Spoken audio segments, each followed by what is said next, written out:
Bonjour, bonjour, j'espère que vous allez bien. Mon nom est Benoît. Bienvenue à cette capsule sur est-ce qu'il y a une loi pour tous?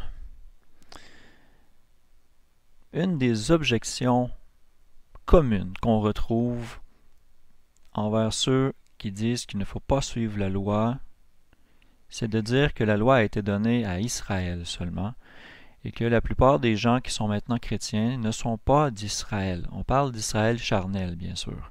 On parle de ceux qui sont Israël selon la chair. Est-ce que c'est vraiment le cas? On va aller voir des passages bibliques qui vont très clairement démontrer que la loi s'appliquait à tout le monde, aux Israélites, mais aussi aux gens des nations. Si vous regardez mon image de fond d'écran, vous voir une personne qui s'agenouille, qui s'humilie, qui se repent ou qui médite sur sa propre vie. Qu'il soit juif ou qu'il soit païen n'a aucune importance. L'important, c'est l'état de son cœur et la façon dont il va marcher maintenant. Le même principe de justice s'applique avec Dieu. Il avait prévu les Israélites pour être ceux qui allaient faire connaître sa parole dans le monde. Et finalement, ceux qui étaient prévus pour être un modèle se sont avérés être plutôt une déception. Dans la Bible, nous allons voir tous les versets qui ont rapport avec est-ce que la loi s'applique à tout le monde, juste aux Israélites? À la fin, on va faire un petit résumé pour voir jusqu'à quel point tout ça est cohérent. Qu'est-ce qu'on va trouver dans cet épisode de partage de la parole? Parce que c'est ce que j'aime faire, j'aime vous partager les versets de l'Écriture. Allons tout de suite dans le module eSword, par lequel j'aime beaucoup travailler, qui permet de faire des listes et de rassembler les versets pertinents à des sujets spécifiques. Un des passages qui est le plus présenté pour prouver que la loi a été donnée seulement aux Israélites est un passage en Deutéronome 5. En Deutéronome 5.1, ça dit « Moïse appela donc tout Israël et leur dit « Écoute Israël, les statuts et les ordonnances que je prononce aujourd'hui à vos oreilles, apprenez-les, prenez garde de les pratiquer. L'Éternel notre Dieu traita alliance avec nous en Horeb, au mont Sinaï. Ce n'est pas avec nos pères que l'Éternel a traité cette alliance, mais avec nous qui sommes ici aujourd'hui tous vivants. L'Éternel vous parla face à face sur la montagne du milieu du feu. » Donc il fait clairement allusion à quand tout le groupe qui était sorti d'Égypte sont passés à Sinaï et ont reçu la loi de la montagne de Sinaï. Et il dit, premièrement des choses, on voit qu'il s'adresse à Israël. Ensuite, il dit, ce n'est pas avec nos pères d'avant qu'il a traité cette alliance, c'est avec nous qui sommes ici vivants. Jusqu'à quel point on peut prendre ce passage-là et l'appliquer généralement à ce qu'on cherche à prouver? Je pense que ça, c'est une erreur qu'on ne devrait pas faire. En fait, la réalité, c'est qu'il y a des centaines de versets qui prouvent que la loi s'applique à tous. Des centaines.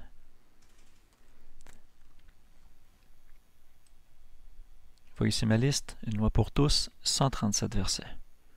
Bien sûr, ce n'est pas tous des versets spécifiques, parfois c'est des passages, donc il y en a beaucoup plus en fait des versets. Je vais pas les regarder tous en détail, je vais vous perdre en cours de route, mais je vais vraiment essayer de regarder la ligne directrice. Qu'est-ce que la Bible nous dit? Qu'on puisse comprendre ensemble quelle est la volonté de Dieu pour nous. Donc on a vu Deutéronome 5. Allons voir à quoi ça fait allusion quand il dit qu'il a traité une alliance et que l'Éternel vous parla face à face sur la montagne du milieu du feu. En Exode 12, pour savoir qui était à la montagne, il faut savoir qui est sorti d'Égypte. Les enfants d'Israël partirent de Ramsès pour Sukkot au nombre d'environ 600 000 hommes de pied, sans les petits-enfants. D'autres traductions vont dire sans les femmes et les enfants. Si on fait un rapport de proportion environ 600 000 hommes, on compte, si on compte bien sûr que chaque homme avait une femme, on double. C'est 1 200 000. Si on ajoute un enfant, 2 enfants, on sait que les familles dans ce temps-là étaient assez prolifiques. Donc 2 enfants est une figure de cas très réservée, conservatrice, pourrais dire. On n'arrive pas loin de 4 fois 600 000, donc 2 400 000. Donc j'aime dire approximativement 2 millions. Donc ils étaient environ 2 millions qui sont sortis d'Égypte.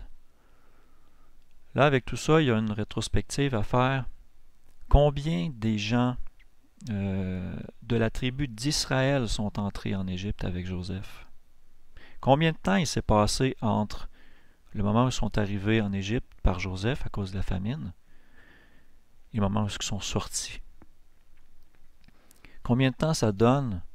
Et avec un taux de fécondité et une progression démographique avec un pourcentage qu'on pourrait essayer de trouver, est-ce que c'est probable que tous ces gens-là soient charnellement des descendants d'Israël? Ce sera le sujet peut-être d'une autre capsule, mais c'est très intéressant et je vous dis à prime abord comme ça, non, c'est impossible. Et aussi la Bible nous le prouve.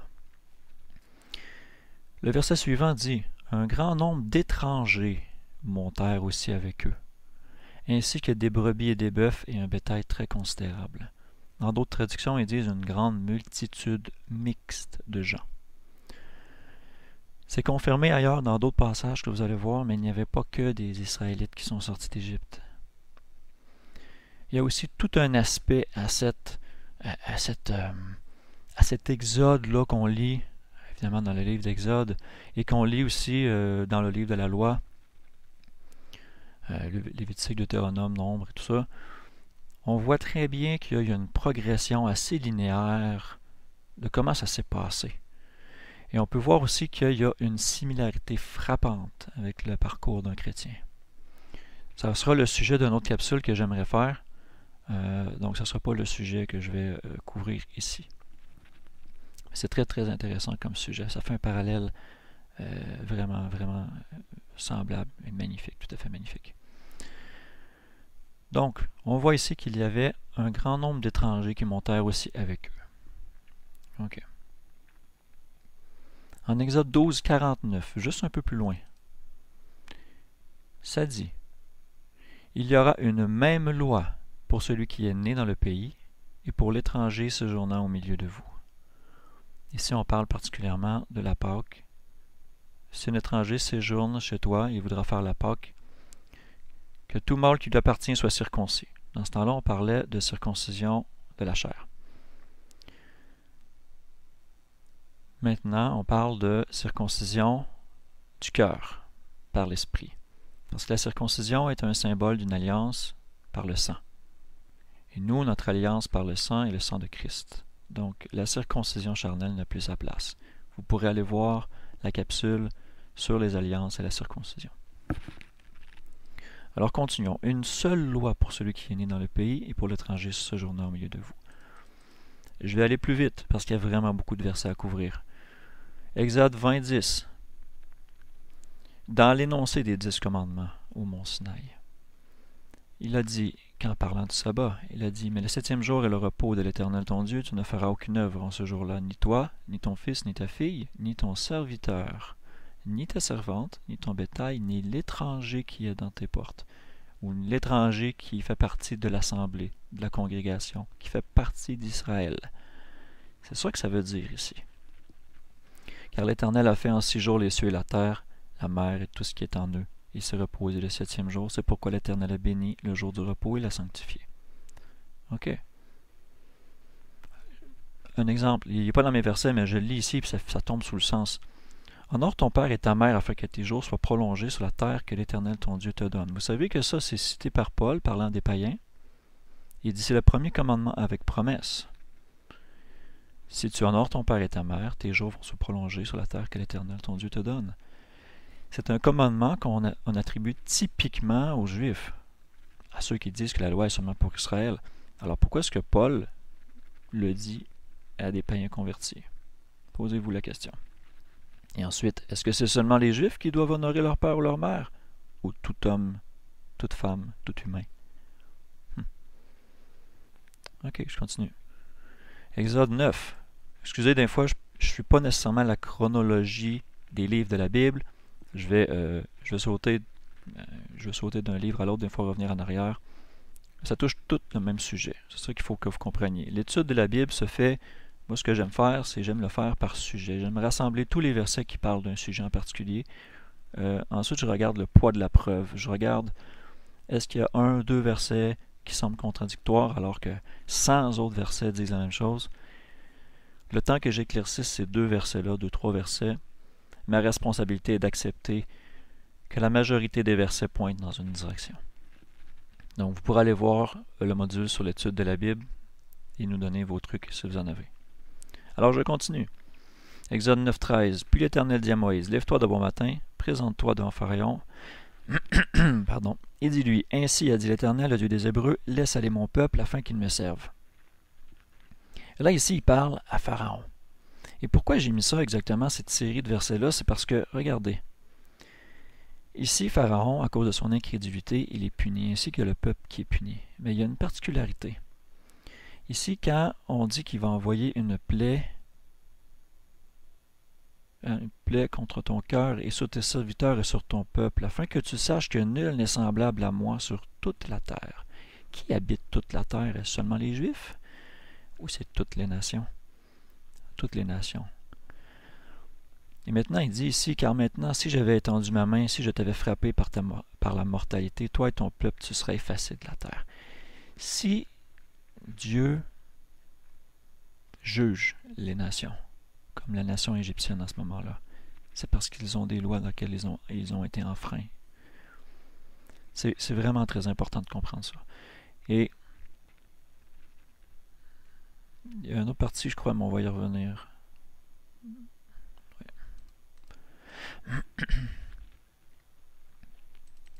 Ici, quand on voit qu'ils envoient la grêle, on voit qu'il y a une grêle si forte qu'il n'y a eu point de semblable en Égypte depuis le jour où elle fut fondée jusqu'à présent.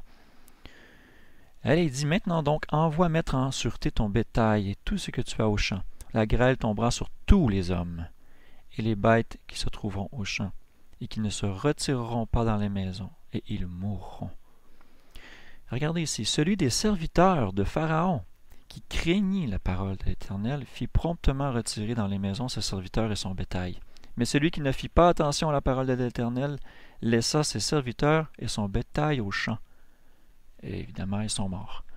Donc ici, même le serviteur, l'Égyptien, qui avait la foi en ce qui allait se passer, avait une chance d'obéir et, par la foi, de se mettre à l'abri du fléau.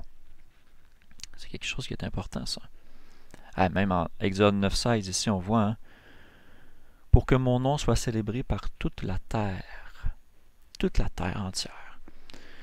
On continue. Lévitique 16.29. Ce sera pour vous une ordonnance perpétuelle au 7e mois, le 10e jour du mois, vous humilierez vos armes. On parle de la fête des expiations, le 10e jour du 7e mois. Vous ne ferez aucune œuvre servile, aucun travail, bref. Ni celui qui est du pays, c'est-à-dire l'indigène, celui qui est né charnellement dans le pays, ni l'étranger qui séjourne au milieu de vous. Pourquoi? Parce qu'on dit ici, en ce jour, on fera l'expiation pour vous afin de vous purifier de tous vos péchés. Ce sera un sabbat, un jour de repos, qui s'appliquait aussi à l'étranger. OK. Lévitique 17.10. Quiconque de la maison d'Israël, et on spécifie, ou des étrangers séjournant parmi eux, mangera de quelque sang que ce soit. Je tournerai ma face contre celui qui aura mangé le sang, et je le retrancherai du milieu de son peuple. Est-ce qu'un étranger peut être retranché du milieu de son propre peuple? C'est une question à se poser. Si on dit que les étrangers sont complètement insoumis à la loi,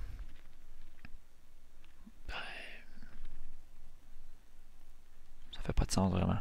Mais si on dit que les étrangers font partie des gens aussi, des hommes qui devraient observer la loi, ça fait du sens. OK? Alors ici, on a plusieurs autres versets qui parlent de pourquoi s'abstenir du sang.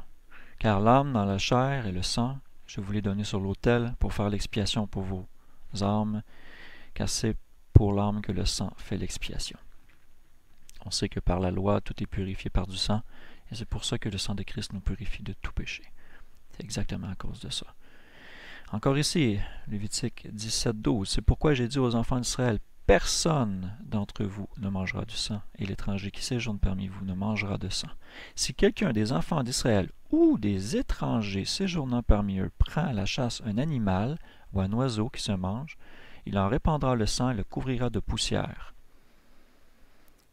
OK. Donc, c'est des lois aussi qui s'appliquent aux étrangers. Il y a un autre passage, je crois qu'on va le voir, mais qui parle des bêtes mortes. On va le voir un peu plus loin, je crois. Mais regardez ça, ce passage-là ici. Bon, voilà, on l'a ici. Et toute personne née au pays ou étrangère qui mangera d'une bête morte ou déchirée, lavera ses vêtements, se lavera dans l'eau et sera souillée jusqu'au soir, puis elle sera pure. Regardez ici qu'est-ce que Acte 15 nous dit. Acte 15, le concile de Jérusalem, dans lequel il fallait que les disciples débattent à savoir si les païens qui se convertissaient à Dieu devaient suivre la loi de Moïse. Alors il disait, il ne faut pas inquiéter ceux des païens qui se convertissent à Dieu, mais leur écrire de s'abstenir des souillures des idoles, idolâtrie, de la fornication, immoralité sexuelle, et les animaux étouffés, des bêtes mortes qui n'ont pas été saignées ou déchirées, ça fait allusion à ça, et du sang. On peut voir que le commandement de ne pas manger de sang s'appliquait aussi bien aux Juifs qu'à l'étranger. Ça explique et c'est en totale harmonie avec ce qu'on voit ici en Acte 15. On retourne dans Lévitique. Lévitique 18. Vous garderez donc mes lois et mes ordonnances. L'homme qui les pratiquera vivra par elles. Je suis l'Éternel. Ça ne dit pas le Juif ou l'enfant d'Israël qui les pratiquera vivra par elles. Ça dit l'homme. Tout homme. Au verset 6. Nul de vous ne s'approchera de sa proche parente pour découvrir sa nudité, je suis l'Éternel. Là, ici, il y a des objections qui peuvent s'élever en disant, regarde, ici, il parle aux enfants d'Israël.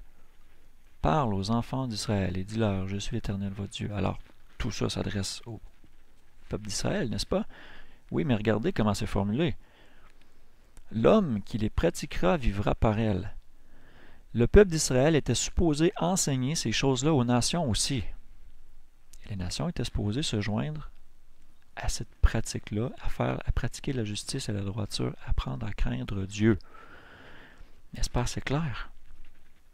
Et là, ici, on énumère tous les péchés de la fornication, de l'immoralité sexuelle. Découvrir la nudité de nos proches parents, l'inceste, l'homosexualité, la bestialité et ces choses-là.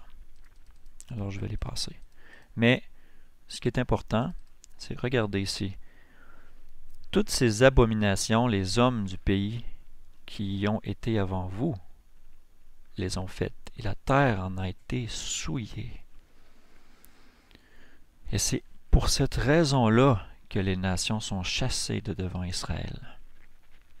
Si la terre a été souillée par ces actions-là faites par les nations, si ces nations-là sont chassées de devant Israël, c'est que la loi s'appliquait à eux également. Il n'y a pas d'autre façon de le dire. Vous allez comprendre. Dieu ne fait pas exception de personne. Il traite tout le monde d'une même manière. Okay? Quand on parle de péché de fornication dans le Nouveau Testament, c'était ça que ça se réfère, à Lévitique 18, entre autres.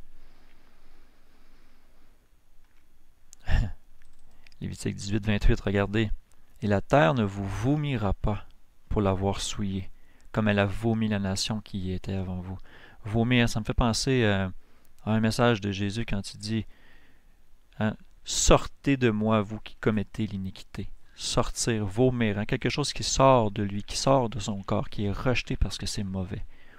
On le voit aussi, cette figure de style-là, dans l'Apocalypse, quand il dit « Je vous vomirai de ma bouche ». C'est quelque chose qui est assez frappant quand on regarde le texte ici qui provient de Lévitique 18. D'accord, Lévitique 24. Un texte assez simple. Vous n'aurez qu'une même loi. L'étranger sera comme celui qui est né au pays, car je suis l'Éternel votre Dieu. L'étranger sera comme celui qui est né au pays. OK. Il y a plein d'autres exemples, j'en ai pas pris toutes d'autres, mais Lévitique 24:16 dit la même chose. Aussi bien étranger que celui qui est né au pays et qui blasphémera le nom de l'Éternel sera mis à mort. OK? Voyez-vous que la loi s'applique à tous. Quelqu'un qui blasphème le nom mérite la mort, même s'il n'est pas juif. Nombre 9:14. Et lorsqu'un étranger séjournera parmi vous, il fera la Pâque à l'Éternel, il la fera selon la loi et l'ordonnance de la Pâque. Il y aura une même ordonnance pour vous, pour l'étranger et pour celui qui est né au pays. Ici, on ne fait même pas la distinction de dire l'étranger qui est parmi vos portes ou un truc comme ça. Non, on dit ça s'adresse à tout le monde. On continue. Nombre 15:14. Si un étranger séjournant avec vous ou une personne demeurant au milieu de vous, dans vos générations, offre un sacrifice par le feu en agréable odeur à l'Éternel, il fera comme vous ferez. Il y aura une même ordonnance pour vous, assemblée, et pour l'étranger séjournant parmi vous. Ce sera une ordonnance perpétuelle pour vos générations. Il en sera de l'étranger comme de vous devant l'Éternel. Il n'y a pas de différence, c'est la même chose. Est-ce que vous le voyez? C'est très clair. Une seule loi. On va un petit peu plus loin dans le même chapitre. Il y aura pour vous une même loi quant à celui qui fait quelque chose par erreur, pour celui qui est né parmi les enfants d'Israël ou pour l'étranger séjournant parmi eux. Et pour celui qui agira à main levée, qu'il soit né au pays ou étranger, il outrage l'Éternel, cette personne sera retranchée du milieu de son peuple. Car il a méprisé la parole de l'Éternel et a enfreint son commandement, cette personne doit être retranchée, son iniquité sera sur elle. D'accord? Cette personne, pas ce juif, cette personne a méprisé la parole de l'Éternel. Là, ici, on a l'exemple d'un homme qui ramassait du bois la journée du sabbat, qui est condamné, puni de mort. On ne dit pas nécessairement un juif ou un Égyptien, on dit un homme. Un homme qui ramassait du bois le jour du sabbat. Et ceux qui le trouvèrent ramassant du bois l'amenèrent à Moïse et à Aaron et à toute l'assemblée. Ils le mirent en prison, car ce qu'on devait faire de lui n'avait pas été déclaré. Alors l'Éternel dit à Moïse, cet homme sera puni de mort. Et là, tout le monde le sort du camp et le lapide à mort. Ne pas faire le sabbat est un péché très clair dans la loi qui est digne de mort, comme les autres péchés, l'adultère, la fornication, toutes ces autres choses.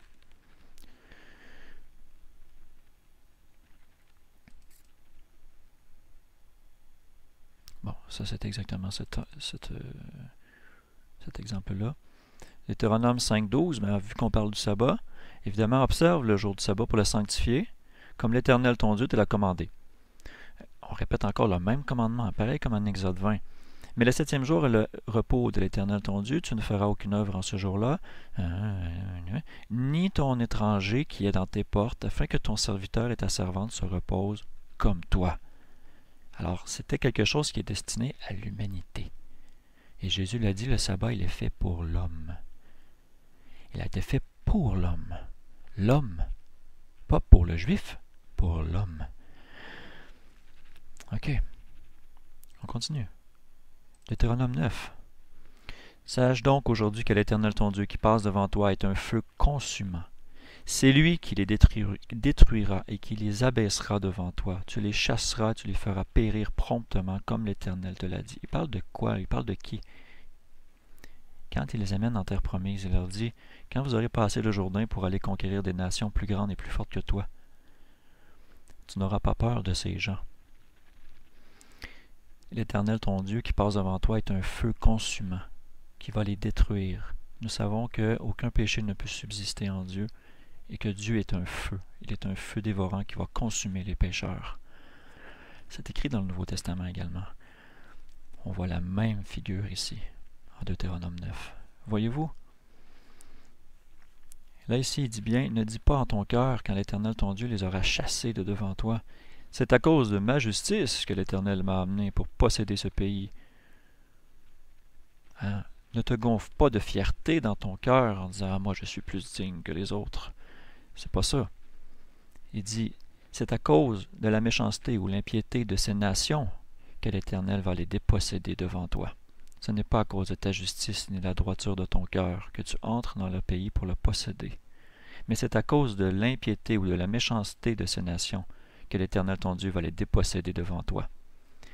Et afin de réaliser la parole que l'Éternel a jurée à tes pères, Abraham, Isaac et Jacob. Donc c'était aussi pour honorer la promesse de l'alliance que Dieu avait fait avec Abraham, Isaac et Jacob, que malgré l'iniquité d'Israël, la terre promise leur a été offerte. Mais c'est parce que les nations étaient méchantes et qu'ils n'observaient pas la loi et qu'ils ne marchaient pas dans la justice et dans la droiture de Dieu que ces nations-là ont été chassées de devant Israël. Et c'est très, très important. Ça veut dire que si ils sont jugés, ça veut dire qu'il y a un standard de jugement pour ces nations-là. Maintenant, il y en a qui disent que la loi de Noé s'applique à toutes les nations et que le reste de la loi, dont le sabbat, s'applique à Israël. Je suis en train de vous prouver que c'est faux. Regardez comme il faut. On continue. Deutéronome 16. Tu célébreras la fête des semaines, la Pentecôte, à l'honneur de l'Éternel ton Dieu en présentant de ta main l'offrande volontaire que tu donneras selon l'Éternel ton Dieu t'aura béni.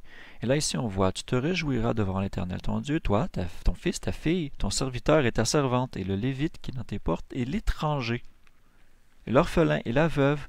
Tout le monde était supposé se réjouir des fêtes de l'Éternel et proclamer sa bonté, connaître sa miséricorde et apprendre la droiture qui vient de Dieu. Tout le monde était supposé le faire.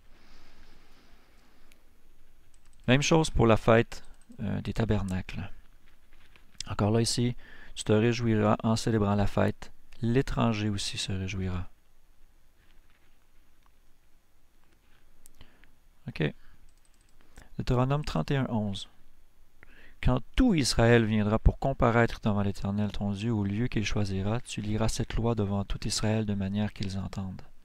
Et regarde ici qui est inclus dans Israël.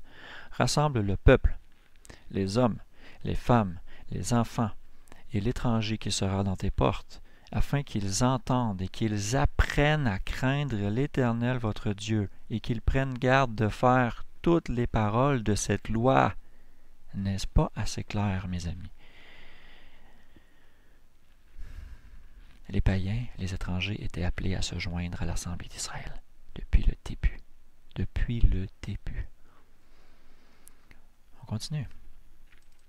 En Josué 1,13. Souvenez-vous de ce que vous a commandé Moïse, serviteur de l'Éternel, en disant, l'Éternel votre Dieu vous a accordé du repos et vous a donné ce pays. Hein? La terre promise et le type, la promesse d'un repos pour le peuple d'Israël. Alors que nous, les chrétiens, nous regardons aussi vers ce repos qui est le royaume à venir. Le sabbat pointe aussi vers cette réalité spirituelle. Comme le sabbat pointait d'une manière charnelle à la terre promise, dont Josué a pris possession et a chassé les nations qui étaient méchantes, la terre promise, à nous les chrétiens, passe aussi par un accomplissement du sabbat. Ça sera un autre sujet, couvrir le sabbat, expliquer qu'est-ce qui en retourne par rapport à ça. On revient.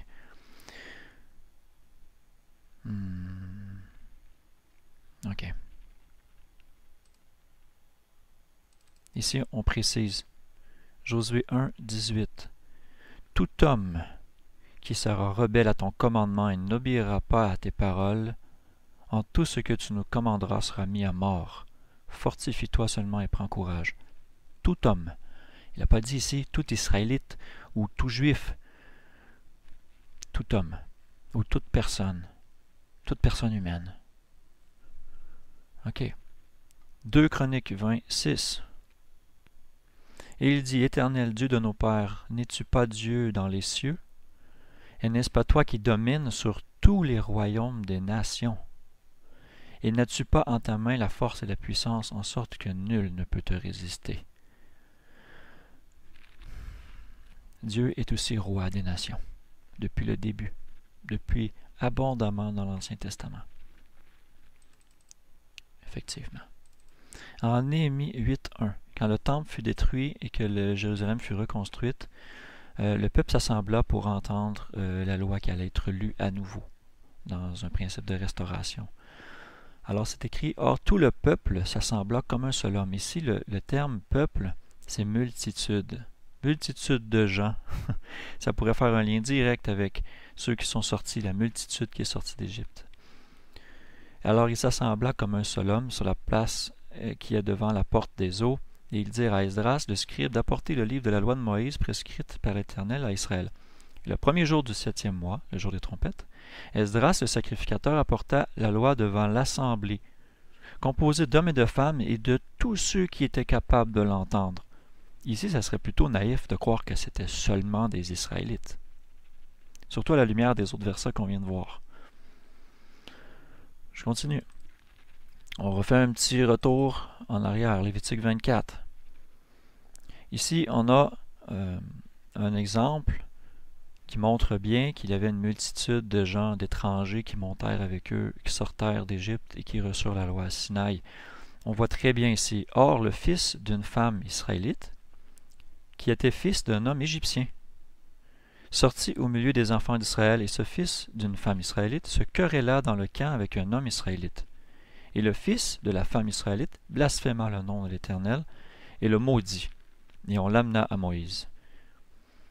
On l'a mis en prison jusqu'à ce qu'il eût décision selon l'ordre de l'Éternel. Alors, quiconque maudira son Dieu portera la peine de son péché. Alors celui qui blasphémera le nom de l'Éternel sera puni de mort. Toute l'assemblée le lapidera, aussi bien l'étranger que celui qui est né au pays. Voyez, l'étranger, celui qui ne faisait pas nécessairement partie de l'Israël charnel, était soumis aux mêmes règles, parce qu'ils s'étaient assemblés. Ils étaient liés ensemble dans le même corps, ils étaient dans la même assemblée, même si charnellement ils étaient étrangers. C'est exactement ça qu'on nous dit dans le Nouveau Testament. C'est une réalité de l'Ancien Testament qui a été perdue, mais qui est venue être restaurée par Christ. C'est pour ça qu'il faut bien comprendre que la loi de l'Ancien Testament, les principes de droiture s'appliquent à tous les hommes. C'est très, très, très important. On retourne faire un petit tour en Exode 19. Bon, ici c'est une petite allusion simple qui dit « Maintenant donc, si vous obéissez à ma voix et si vous gardez mon alliance, vous serez aussi d'entre tous les peuples mon plus précieux joyau, car toute la terre est à moi. » Et il dit « Et vous serez un royaume de sacrificateurs et une nation sainte. » Voilà les paroles que tu diras aux enfants d'Israël. Alors c'était leur rôle, c'était ça qu'ils étaient supposés être, une nation sainte. Et il dit « Toute la terre est à moi. » Est-ce que ça vous rappelle un passage, ça ici, « Tu seras une nation sainte, un royaume de sacrificateurs » Ici, ça parle à qui? Ça parle à Israël. L'Israël charnel, qu'on pense que la loi s'applique seulement à Israël. Regardez ici, dans un épître de Pierre, il dit exactement la même chose, mais à qui il s'adresse? Regardez. « Vous aussi, comme des pierres vivantes, vous êtes édifiés pour être une maison spirituelle, une sacrificature sainte. » Même genre de terminologie, dans les autres traductions, ils traduisent exactement pareil.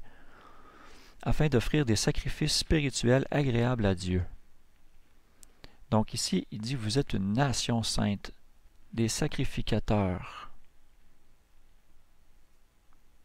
On le répète un peu plus loin, mais vous êtes la race élue, la sacrificature royale, la nation sainte, le peuple acquis, pour annoncer les vertus de celui qui vous a appelé des ténèbres à sa merveilleuse lumière. Et là, on se demande à qui qui parle, peut-être qu'il parle à des Juifs. Et regardez, vous qui autrefois n'étiez point un peuple, mais qui êtes maintenant le peuple de Dieu, vous qui n'aviez point obtenu miséricorde, mais qui maintenant avez obtenu miséricorde. Et si on revient à 1 Pierre 1, on voit à qui il s'adresse. Il s'adresse à des païens. OK? Vous voyez la directe allusion à Pierre qui comprenait très bien cette réalité que je suis en train de vous expliquer. Moi, je le vois. C'est évident. C'est évident pour moi. Quand on regarde les citations du Nouveau Testament, vers quoi il pointe, on peut voir la corrélation et l'interrelation que ces choses ont ensemble. Moi, je serais bien mal avisé de vous dire, non, la loi était seulement pour Israël, vous les païens, vous avez seulement la foi. Si vous vous convertissez, vous n'êtes pas obligé de faire la loi. C'est vrai d'une certaine manière qu'on n'est pas obligé de faire la loi. Dieu a toujours laissé les hommes libres de faire quoi que ce soit. De faire le bien ou de faire le mal. Par contre, chaque chose a sa récompense. Si vous faites le bien, c'est la vie. Si vous faites le mal, c'est la mort. Ça, c'est super clair et c'est pour tout le monde. On continue, on va faire un petit tour en psaume. Psaume 18:45. Qu'est-ce que ça dit? Au bruit de mon nom, ils m'obéissent. Les fils de l'étranger viennent me flatter. C'est une déclaration plutôt implicite dans laquelle ils disent ils m'obéissent au bruit de mon nom. Les fils de l'étranger viennent me flatter, ils viennent m'honorer, ils viennent écouter ce que j'ai à dire, ils viennent faire ce que je désire, ils viennent faire ma volonté, ils me flattent. Psaume 22-28. Tous les bouts de la terre s'en souviendront et reviendront à l'Éternel. Toutes les familles des nations se prosterneront devant ta face, car le règne appartient à l'Éternel et il domine sur les nations. Tous les riches de la terre mangeront aussi et se prosterneront. Tous ceux qui descendent vers la poussière, vers la mort, et celui qui ne peut conserver sa propre vie, s'inclineront devant lui. Wow. OK. En Ecclésiaste 12-15, la conclusion de tout le livre d'Ecclésiaste. Regardez. Écoutons la conclusion de tout ce discours. Crains Dieu et garde ses commandements, car c'est là le tout ou le devoir de tout homme. De tout homme. Ici, le terme, c'est Adam, anthropos, humain. Car Dieu fera venir toute œuvre en jugement, avec tout ce qui est caché, soit bien, soit mal. Ça, c'est tout à fait cohérent avec les autres passages qu'on va voir. Tout est en harmonie. Quand on regarde tous les versets bibliques et qu'on en fait un assemblage, on voit très bien l'idée qui s'en dégage. Ésaïe 56:6. Regarde ici. Et que le fils de l'étranger, qui s'attache à l'Éternel, ne dise pas « l'Éternel me sépare de son peuple ». Ne dis pas ça, l'Éternel me sépare de son peuple. Non, tu es un avec le peuple. Que l'eunuque c'est quelqu'un qui a perdu ses attributs masculins de reproduction. Ne dise pas « voici, je suis un arbre sec ». Car ainsi a dit l'Éternel, pour les eunuques qui garderont mes sabbats, qui choisiront ce qui m'est agréable et qui s'attacheront à mon alliance, je leur donnerai une place dans ma maison et dans mes murs, et un nom meilleur que celui de fils et de filles. Wow!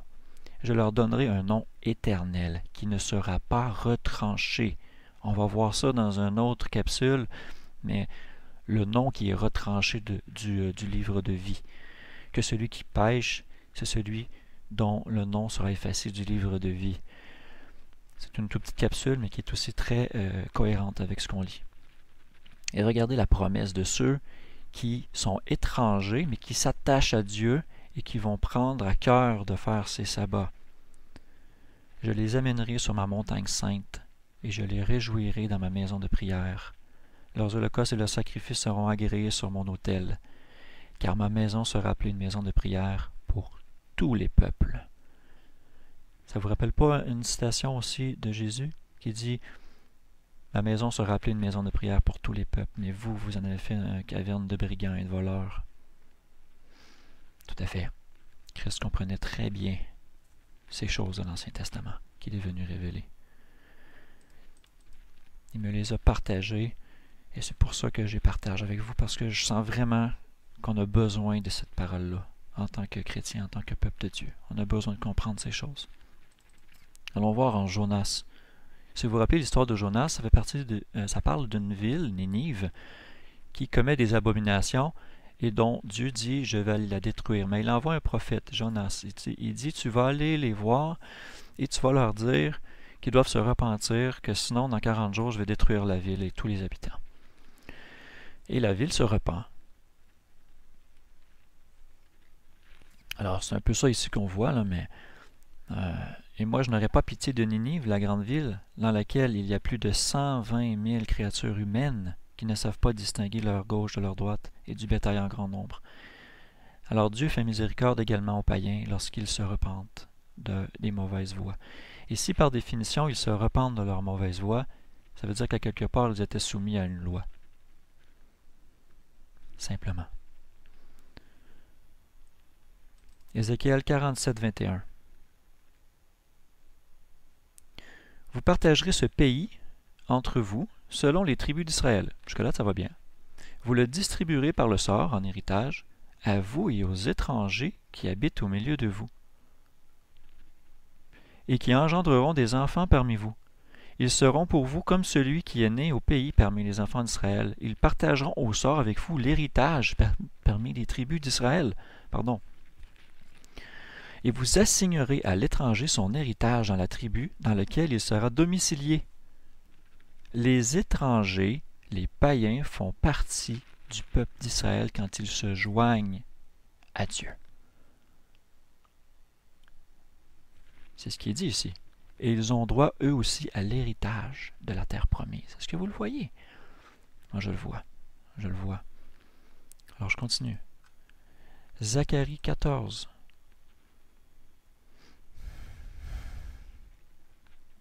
Mais tous ceux qui resteront de toutes les nations venues contre Jérusalem monteront chaque année pour se prosterner devant le roi, l'Éternel des armées, et pour célébrer la fête des tabernacles. Et là, ici, si vous vous mettez en contexte de Zacharie 14, on parle de la fin des temps. On parle de quand quasiment le monde va être créé. Là, il y a différentes comment je pourrais dire, visions chronologiques d'un peu comment ça va se passer, mais ce qui est sûr, c'est que on voit clairement que les nations vont venir célébrer la fête des tabernacles à Jérusalem. Et si quelques des familles de la terre ne montent pas à Jérusalem pour se prosterner devant le roi, qui est Christ, il n'y aura point de pluie sur elle. Si la famille de l'Égypte ne monte pas, elle sera frappée de la plaie dont l'Éternel frappera les nations qui ne sont pas montées pour célébrer la fête des tabernacles. Telle sera la peine du péché de l'Égypte et du péché de toutes les nations qui ne sont pas montées pour célébrer la fête des tabernacles. Est-ce que vous le voyez encore ici? Pour moi, c'est très clair. En Jean 10, des mots de Christ lui-même, il dit « Je suis le bon berger, je connais mes brebis et je suis connu d'elles. Comme mon Père me connaît, que je connais mon Père, et que je donne ma vie pour mes brebis. » Tout le monde la connaît, cette parabole-là, ce symbolisme-là que Christ est le berger et l'unique berger. Regardez qu'est-ce qu'il dit ici. « Et j'ai d'autres brebis qui ne sont pas de cette bergerie. » Ici, il parlait à des gens qui étaient israélites selon la chair, à laquelle les oracles de Dieu avaient été confiés. Leur rôle était de faire connaître la droiture de Dieu et de la manifester sur la terre pour faire connaître la gloire de Dieu. Mais ici, Christ dit clairement, j'ai d'autres brebis qui ne sont pas de cette bergerie. Il faut aussi que je les amène, et ils entendront ma voix, et il y aura un seul troupeau et un seul berger. Ici, il parle des païens. Qui doivent se rassembler, faire partie d'un seul groupe. Pareil comme dans l'Ancien Testament, c'est dit, mais que ça avait été oublié. Il y a eu une ségrégation, il y a eu une séparation. Il y a eu un orgueil qui s'est installé de la part des Juifs du temps qui a séparé les choses, qui les ont mis à part, qui les ont dit, vous n'êtes pas dignes de savoir les lois de Dieu, ces choses-là. Ce sont des oracles qui nous ont été donnés à nous seulement, les Juifs. Vous voyez dans tous les versets qu'on a vus, c'est faux. C'était prévu aussi pour être su et fait des étrangers. Matthieu 8, 5. Et Jésus, étant entré dans Capernaum, un centenier, un centurion, vint à lui, le priant et lui en disant, « Seigneur, mon serviteur est au lit dans la maison, malade de paralysie et fort tourmenté. » Et Jésus lui dit, « J'irai et je le guérirai. » Alors ici, par la foi, le serviteur du centurion est guéri. Il lui dit, « Tu n'as pas besoin de te déplacer, j'ai la foi que ce que tu dis, ça va arriver. » Donc, et là, ici, Christ dit, il fut étonné et il dit à ceux qui le suivaient, « Je vous dis en vérité que je n'ai pas trouvé une si grande foi, pas même en Israël. » Effectivement. Vous voyez que les gens, il n'y a pas de distinction pour Jésus. Jésus, il traite et il aimait autant les gens, les païens, que les gens, des Juifs, de ceux, les oracles avec qui avaient été confiés. On le voit d'une manière très claire ici. En Romains 1, 16. Paul le comprenait très bien aussi, cette réalité-là. Il a dit « Je n'ai pas honte de l'évangile de Christ, car c'est la puissance de Dieu pour le salut de tous ceux qui croient. » Du juif d'abord, du grec ensuite. Le grec en voulant dire le païen, celui qui est à l'extérieur de l'assemblée juive, de l'assemblée d'Israël. Car en lui, la justice de Dieu a été révélée de foi en foi, selon qu'il est écrit, le juste vivra par la foi. Donc ici, ça fait encore allusion à la foi, il y a une interrelation avec la loi. Je vous invite à aller voir la capsule La foi ou la loi et les alliances et ces choses-là pour éclaircir ces points-là. Et là, ici, même plus tard, on parle des gens qui ne voient pas la majesté de Dieu dans la nature et qui finalement en font une idole et tout ça.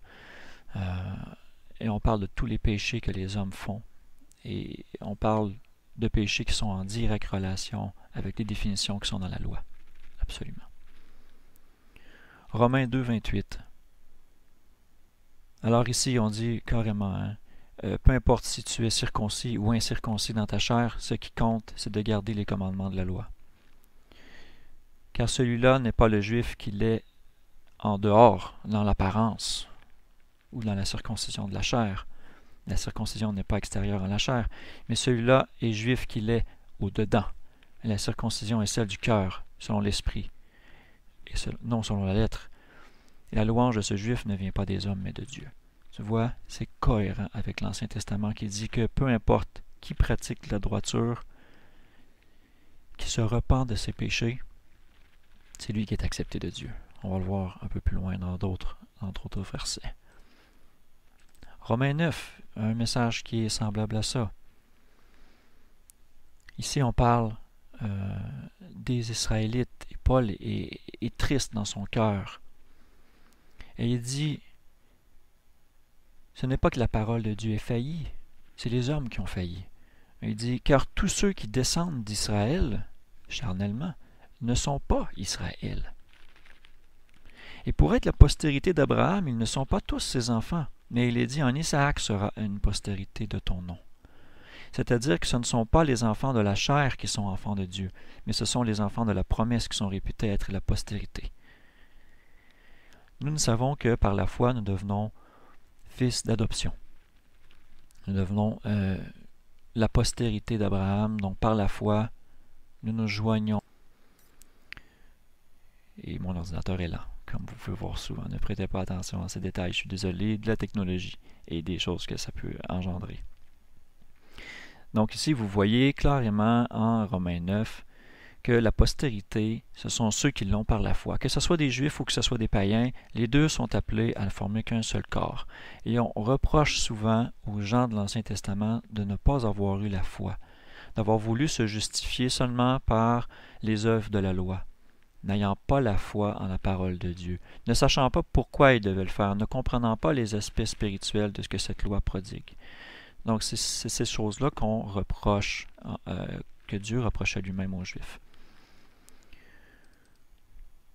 En Romains 10, car on croit du cœur pour obtenir la justice, et l'on fait confession de la bouche pour le salut. Et l'Écriture dit, quiconque croit en lui ne sera pas confus. Il n'y a pas de distinction entre le juif et le grec, parce que tous ont un même Seigneur qui est riche pour tous ceux qui l'invoquent. Quiconque invoquera le nom du Seigneur sera sauvé. C'est tout à fait en harmonie avec ce qu'on vient de voir. C'est tout à fait en harmonie. Romains 2, 9, même message. Affliction et angoisse à tout homme qui fait le mal. Aux Juifs d'abord, puis aux Grecs. À tout homme. Donc, ceux qui sont considérés comme la postérité d'Israël par la chair, ou la postérité d'Israël par Abraham, par la foi, peu importe. Il dit, mais la gloire, l'honneur et la paix à tout homme qui fait le bien, tout homme. Aux Juifs d'abord, ensuite aux Grecs. Car Dieu n'a point égard à l'apparence des personnes. Tous ceux qui auront péché sans la loi, donc tous ceux qui ont péché sans avoir la loi, les oracles de la loi, comme par exemple les nations qui sont à l'extérieur, les étrangers, périront sans la loi. Et tous ceux qui auront péché en ayant la loi seront jugés par la loi. Est-ce que vous comprenez bien la nuance? Moi, ici, ça frappe. C'est vraiment quelque chose de frappant. Dieu n'a point égard à l'apparence des personnes. Et c'est répété beaucoup d'autres endroits. En Romains 3, on continue. Dieu est-il seulement le Dieu des Juifs? Ne l'est-il pas aussi des gentils ou des païens? Oui, il est aussi celui des païens. Car il y a un seul Dieu qui justifiera les circoncis par la foi et les incirconcis par la foi. Et il dit, est-ce que nous anéantissons la loi par la foi? Nullement, au contraire, nous établissons la loi. On voit tous les autres versets par rapport à ça dans la capsule, la foi ou la loi? Vous pourrez la regarder là.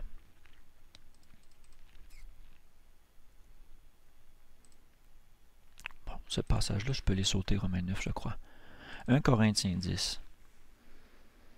Frères, je ne veux pas que vous ignoriez que nos pères ont tous été sous la nuée, dans les nuages, et qu'ils ont tous passé au travers de la mer, et qu'ils ont tous été baptisés en Moïse, dans la nuée et dans la mer. Ils ont tous mangé la même nourriture spirituelle, et qu'ils ont tous bu du même breuvage spirituel, car ils buvaient de l'eau du rocher spirituel qui les suivait. Ce rocher était Christ. OK. Donc, ceux de l'Ancien Testament qui ont été menés au désert, qui sont passés au travers de la mer, ont été baptisés en Moïse. Donc le parcours de l'Exode doit rappeler le parcours qu'un chrétien doit avoir. Et les rapprochements sont tout à fait surprenants. Vous pourrez les voir dans la capsule, le voyage du chrétien.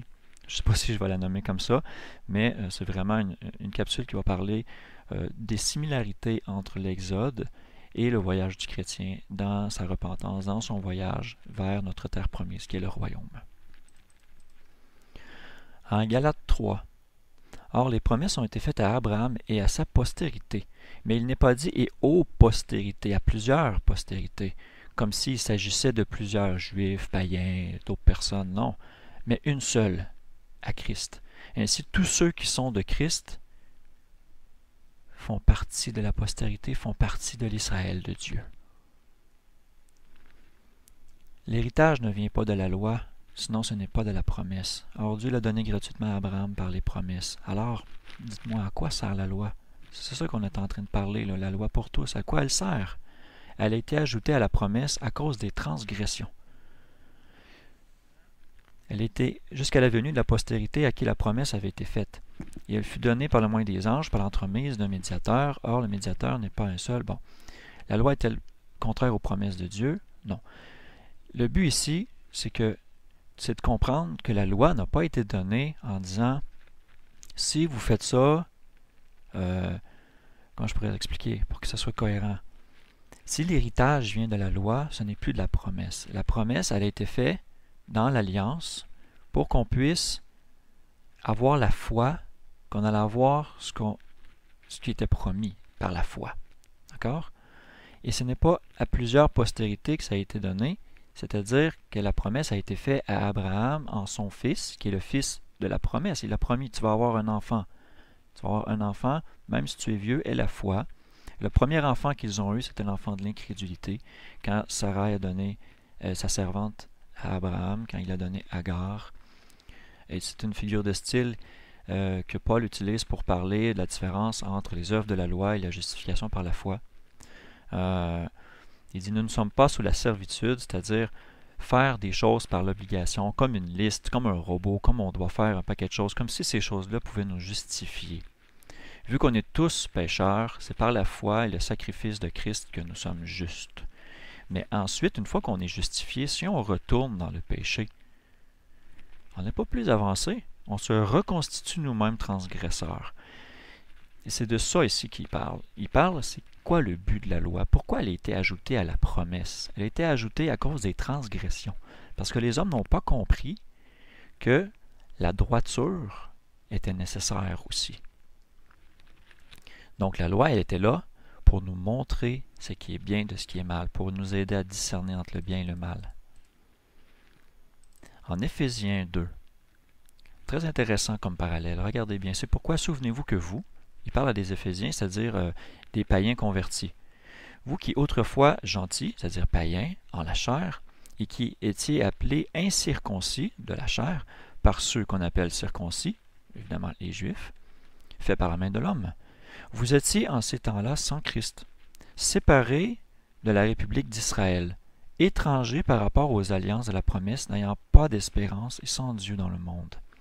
Oui, c'est vrai, mais c'est pas vrai nécessairement parce qu'on voit dans l'Ancien Testament que les étrangers pouvaient se joindre à la communauté d'Israël et faire partie des tribus et avoir un héritage avec les tribus d'Israël, tout comme le reste du peuple. Mais ici, c'est figuratif. Okay? Donc, il dit, mais maintenant, en Jésus le Christ, vous qui étiez autrefois éloignés, vous êtes rapprochés par le sang de Christ. Car c'est lui qui est notre paix, lui qui des deux n'en a fait qu'un, ou des deux peuples, des nations, ceux qui sont à l'extérieur de l'alliance de Dieu et ceux qui étaient dans l'alliance de Dieu, abattant le mur de séparation. Quel était le mur de séparation? Est-ce que c'était la loi qui était le mur de séparation? On vient de voir que la loi s'appliquait à tous. Alors, quelle est l'inimitié, la loi des préceptes, laquelle consistait en ordonnance qui a été abolie, qu'on peut voir ici, qu'il a détruit dans sa chair? Est-ce que vous savez qui a bâti un mur dans le temple? C'était les Juifs. Et c'était clair que les gentils ne pouvaient pas entrer dans la partie du temple dans laquelle on rendait le culte. Les gentils devaient rester dans la cour extérieure. Même s'ils voulaient se joindre à l'Assemblée d'Israël, même s'ils voulaient pratiquer la droiture, même s'ils venaient aux synagogues, au sabbat, écouter les discours et apprendre sur la justice, sur la loi et tout ça, les Juifs de l'époque les ont séparés. Ils ont bâti un mur. Ils ont dit, vous restez dehors, vous n'entrerez pas. Alors Christ, lui, ce qu'il a fait, c'est qu'il a abattu ce mur-là. Il a fait des deux un seul corps. Donc, il est clair qu'ici, nous nous joignons à l'Israël de Dieu. Ce mur qui nous séparait, qui était une doctrine, un commandement d'homme, est détruit. Nulle part vous allez trouver dans la loi, dans le temple, faites un mur qui séparera les gentils des Juifs et toutes ces choses-là. Il y avait un commandement qui disait « Tu n'entreras pas dans le sein des saints sans être purifié, et ceux des étrangers qui ne sont pas circoncis ne mangeront pas des choses saintes et ces choses-là. » Mais particulièrement qu'il y avait un mur, comme c'était le cas du temple au moment où ces choses-là ont été écrites, ce n'est pas écrit dans la loi. Si c'est écrit, je veux que vous me le donniez dans les commentaires, s'il vous plaît. Alors, suite à ce narratif-là, ici que je viens de vous expliquer, Paul lui-même conclut en disant « Ainsi, vous n'êtes plus ni des étrangers, ni des gens de dehors, mais concitoyens des saints de la maison de Dieu, étant édifiés sur le fondement des apôtres et des prophètes, dont Jésus le Christ est la pierre angulaire. »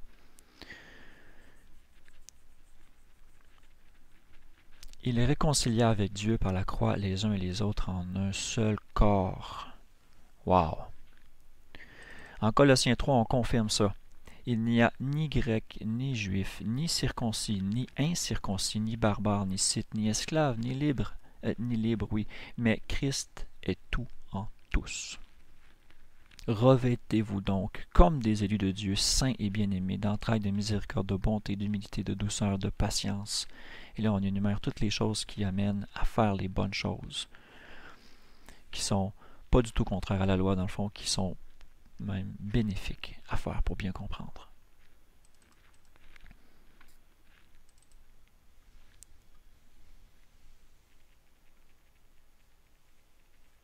Ah, ça c'est un verset qui se répète, je vais le passer. Deutéronome 10, circoncisez donc votre cœur et ne raidissez plus votre cou, car l'Éternel votre Dieu est le Dieu des dieux et le Seigneur des seigneurs, le Dieu grand, puissant et terrible, qui n'a pas égard à l'apparence des personnes et ne reçoit pas de présent, qui fait droit à l'orphelin et à la veuve, qui aime l'étranger. Vous aimeriez donc l'étranger, car vous avez été étranger dans le pays d'Égypte. On peut voir ici que c'est tout à fait cohérent avec le reste de ce qu'on vient de voir. C'est confirmé en Acte 10 par Pierre, qui dit « Alors Pierre, prenant la parole, dit « En vérité, je reconnais que Dieu n'a pas égard à l'apparence des personnes, peu importe de quelle nation vous venez. Mais quand toute nation, toute personne, tout homme, celui qui le craint et qui s'adonne à la justice, ou ici le terme est droiture, lui est agréable. » Telle est la parole qu'il a donnée aux enfants d'Israël. Comprenez-vous? En leur annonçant la bonne nouvelle de la paix par Jésus le Christ, qui est le Seigneur de tous. Et si Pierre avait compris, il avait compris que peu importe qui pratique la justice et veut lui plaire, il peut se joindre à l'Assemblée d'Israël, à condition qu'il partage aussi le fardeau. Pas nécessairement le fardeau, c'est pas ça que je veux dire. Ce qui m'est venu en tête, c'est la loi de Christ, partager, porter les fardeaux les uns des autres. Mais Dieu n'a pas égard à l'apparence des personnes. Il ne fait pas de favoritisme. Il va traiter tout le monde pareillement. Si nous, dans notre raisonnement, on dit, oui, il y avait une loi pour Israël et nous, c'est un autre genre de loi, alors Dieu fait une distinction entre les deux. Il dit, eux, je les traite d'une certaine manière, et vous, je vous traite d'une autre manière. Pourtant, partout, la Bible, la parole nous dit, il ne fait pas exception de personne. En Galates 2,6, quant à ceux qui sont comptés pour quelque chose, il ne m'importe point ce qu'ils ont été autrefois, car Dieu ne fait pas exception de personne. Les plus considérés, ils ne m'ont rien communiqué. Ça, c'est quand Paul y parle qu'il n'est pas allé voir les autres disciples à Jérusalem. Mais on voit le même principe qui est énoncé ici. Dieu ne fait pas exception de personne. En 1 Pierre 1,17, si vous invoquez comme votre Père celui qui, sans faire exception de personne, juge selon l'œuvre de chacun, conduisez-vous avec crainte durant le temps de votre habitation passagère ici-bas. Il est écrit « Soyez saints car je suis saint ». Très important. L'aspect de sainteté est rapporté dans la loi. En Deutéronome 16, regardez, ça dit la même chose. Tu ne pervertiras point le droit. Tu n'auras pas égard à l'apparence des personnes. Tu ne prendras pas de présent, car le présent, ou les cadeaux, aveugle les yeux des sages et trouble les paroles des justes. Tu suivras exactement la justice, afin que tu vives et que tu possèdes le pays que l'Éternel ton Dieu te donne, le royaume qui est promis. Deutéronome 1, 16.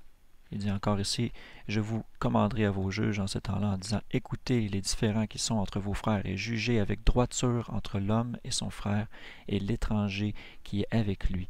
Vous n'aurez pas égard à l'apparence de la personne dans le jugement. Vous écouterez le petit comme le grand et vous ne craindrez personne, car le jugement est à Dieu. Et vous ferez venir devant moi la cause qui sera trop difficile pour vous et je l'entendrai. » Vous voyez, c'est la même chose. Dieu ne fait pas exception de personne. Il juge l'étranger comme il juge le juif selon les mêmes critères, qui sont les critères de la droiture de Dieu énoncés dans sa loi. Exode 23, 7. Tu t'éloigneras de toute fausse parole et tu ne feras pas mourir l'innocent et le juste, car je ne justifierai pas le méchant. Tu n'accepteras point de présent, car le présent aveugle les plus éclairés et perd les causes des justes. Tu n'opprimeras pas l'étranger. Écoutez, ça répète encore. C'est tout le temps la même chose. Vous ne ferez pas d'iniquité dans le jugement, tu ne favoriseras pas le pauvre et n'honoreras pas la personne du grand, tu jugeras ton prochain selon la justice. Et ça ici, c'est le résumé de la loi d'amour. Lévitique 19, 15, en Lévitique 19, 18, on voit, tu aimeras ton prochain comme toi-même. En Proverbe 24, 23, on achève. Voici encore ce qui vient des sages. Il n'est pas bon d'avoir égard à l'apparence des personnes dans le jugement.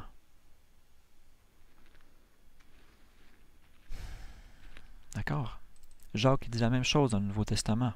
Si vous faites exception de personne, vous commettez un péché étant convaincu par la loi d'être des transgresseurs.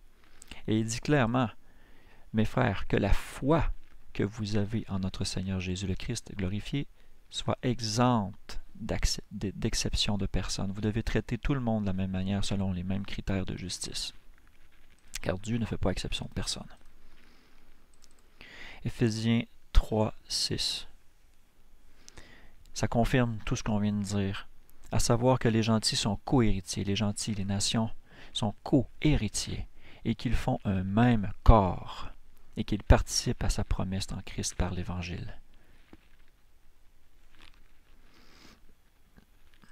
En Romains 11, ça fait bien la description de comment les gentils sont greffés à un arbre, à un olivier. Ceux qui ont été incrédules ont été retranchés, ont été coupés de l'olivier. Et ça dit, toi, tu subsistes par la foi. Mais ne te vante pas, ne te gonfle pas d'orgueil, mais crains. Car si Dieu n'a pas épargné les rameaux naturels, prends garde qu'il ne t'épargne pas non plus.